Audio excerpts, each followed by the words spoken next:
Adventures यानी बुद्ध और बद्री की आवाज किसकी है और हम सबका फेवरेट यानी मिक्की माउस को कौन डब करता है। तो आओ जानते हैं वॉइस बिहाइंड फेमस कार्टून्स। तो वीडियो काफी इंटरेस्टिंग है, इसलिए अभी से लाइक सब्सक्राइब कर दो। Number 1, greasy and the lemmings. भाई वैसे तो ये कार्टून दूसरी कंट्री में साइलेंट रहता है, लेकिन इंडिया में ये डब करके दिखाया जाता है। और अगर हम बात करें ग्रीजी द बियर के वॉइस आर्टिस्ट की, तो ग्रीजी को आवाज दी है मनोज पांडे ने। समा है सुहाना, भोलू को मैना से है दोस्ती करना।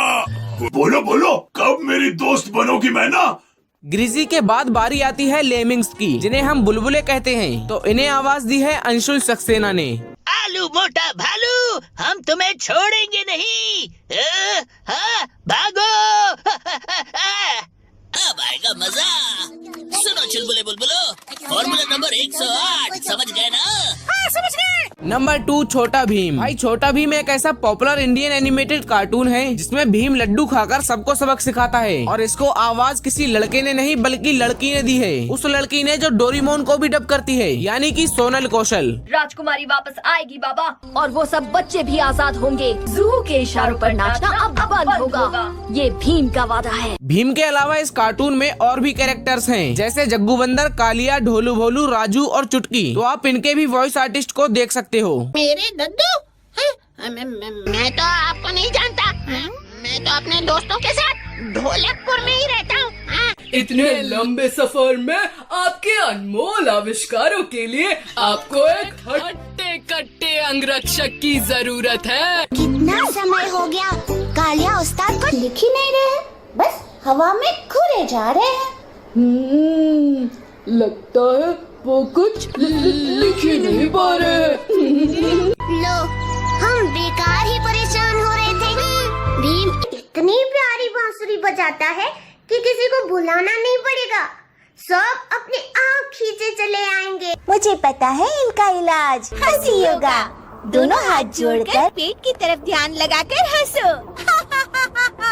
Number 3, Mickey mouse. Mickey mouse एक ऐसा कार्टून है जो बचपन में हमने बहुत देखा है। बचपन में इसे देखे बिना नींद ही नहीं आती थी। ऐसा लगता था जैसे ये हमारी जिंदगी का एक हिस्सा बन गया है। लेकिन जो आवाज हम बचपन में सुनते थे उसको राजेश शुक्ला डब करते थे। ये रही प्लूटो की कटोरी, उसकी रस्सी और उसके पसंद की बिस्किट का बड़ा सा थैला।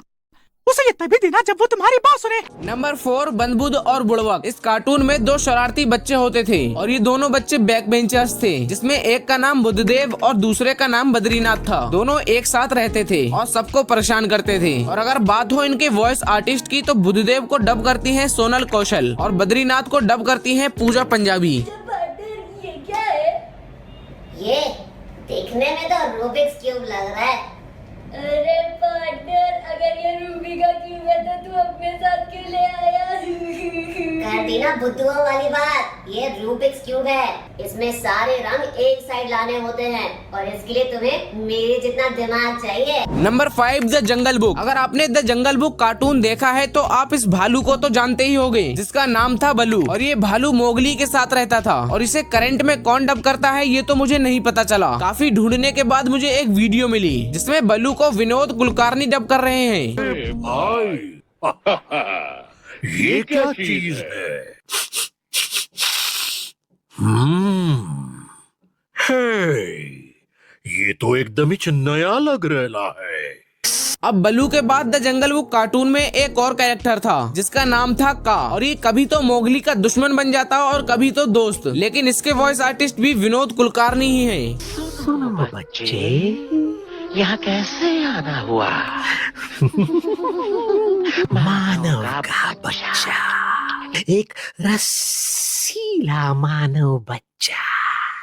नंबर 6, दुनिया का पापा Jack. Oggy and the cockroaches में ऑगी का भाई और दुनिया का पापा जैक होता था, जो कभी कभी ही दिखता था। मतलब ये हर एपिसोड में नहीं दिखता था। और अगर आपको लगता है कि जैक को सनी देओल डब करते हैं तो आप बिल्कुल गलत हो, क्योंकि ऑगी के इतने सारे एपिसोड्स में कोई एक्टर डेली आकर डब नहीं कर सकता। इसलिए इसे डब करने के लिए एक मल्टी टैलेंटेड बंदे को चुना गया, जो सिर्फ जैक ही नहीं बल्कि पूरे ऑगी एंड द कॉकरोचेस के सभी कैरेक्टर्स को डब करता है। और इनका नाम है संजय केनी। तोड़ दूंगा, फोड़ दूंगा, मेरे भाई को छोड़ दे, वरना तुझे कहीं का नहीं छोड़ूंगा। मैं जानता हूँ बलि बकरे की दी जाती है, शेर की नहीं। तो क्या हुआ मेरा